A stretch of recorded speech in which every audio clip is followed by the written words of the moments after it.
que eu vejo muito? Os pacientes chegam para mim para avaliação cirúrgica sem nenhum exame pré-operatório. E aí o que acontece? Às vezes é um paciente clássico, um paciente com tumor, com uma neoplasia, sei lá, em parede abdominal, uma neoplasia. E aí ele chega para avaliação cirúrgica só com exame de sangue.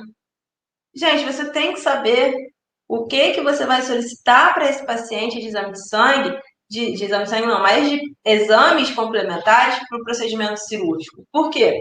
Porque muitas vezes o proprietário ele não consegue já, tipo, levou para você num dia e já fazer a consulta com o cirurgião no mesmo dia ou no dia seguinte. Então tem um espaço de espera aí entre a consulta com você e a consulta com o cirurgião. Aí, somente o cirurgião vai solicitar esses exames. Aí tem um espaço de tempo entre o cirurgião solicitar esse exame e o tutor fazer todos os exames. Porque a gente sabe que o tutor não faz tudo na hora que a gente pede, né?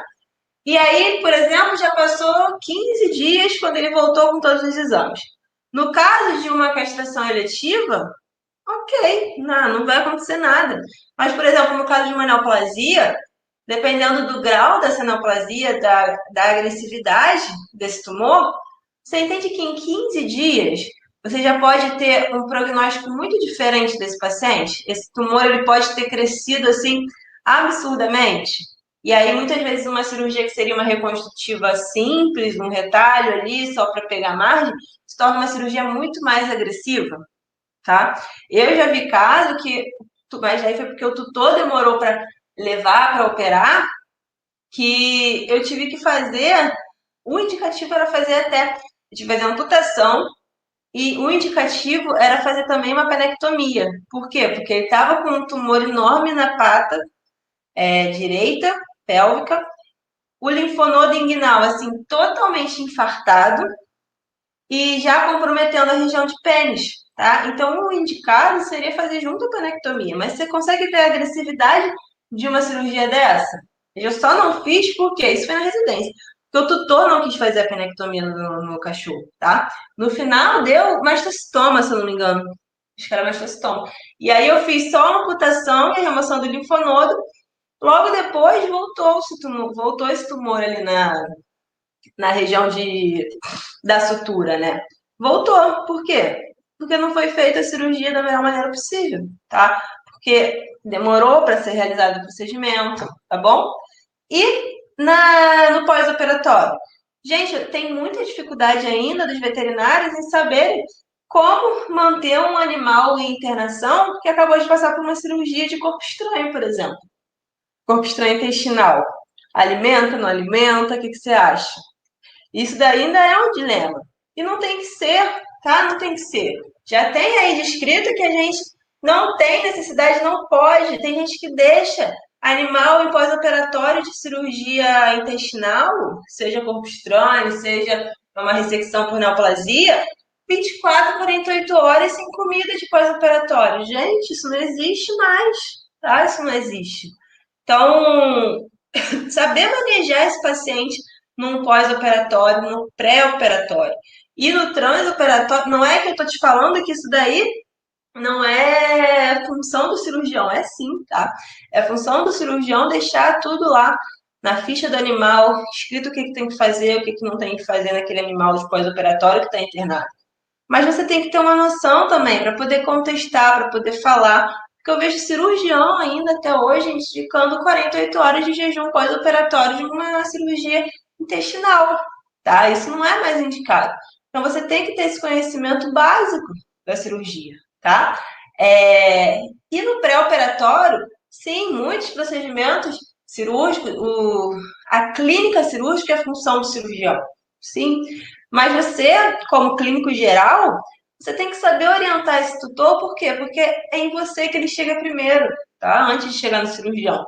O cirurgião vai explicar com muito mais detalhes, muito mais aprofundado todo aquele procedimento, tudo mais. Pode solicitar um exame mais aprofundado, que ele precise, que ele ache necessário o procedimento.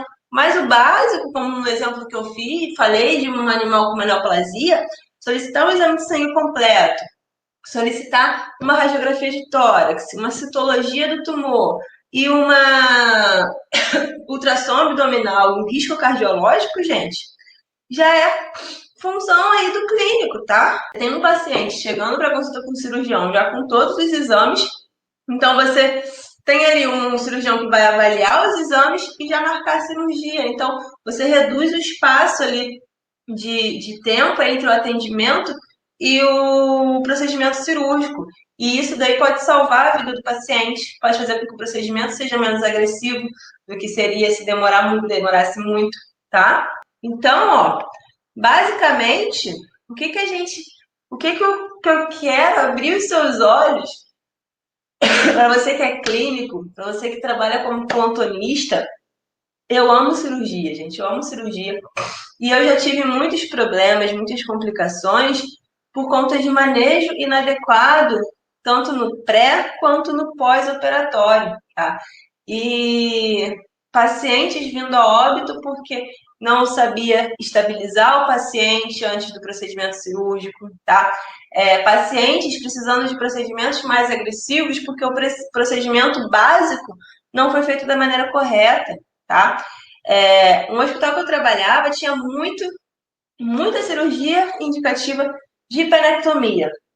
Mas, cara, eu chegava, conversava com o clínico, perguntava, e aí, fez o procedimento, fez a desobstrução, não conseguiu, que não sei o quê. Não, não deu para fazer, a gente tentou, mas não conseguimos, blá, blá, blá. E, cara, eu gosto muito de, antes de fazer a penectomia, eu tento sondar esse paciente. Então, eu tento desobstruir ali para deixar pelo menos o gel para facilitar a identificação da uretra, tá? Se não der, ok, vai ser um pouco mais complicado, mais chatinho, mas tudo bem. Mas eu sempre tento.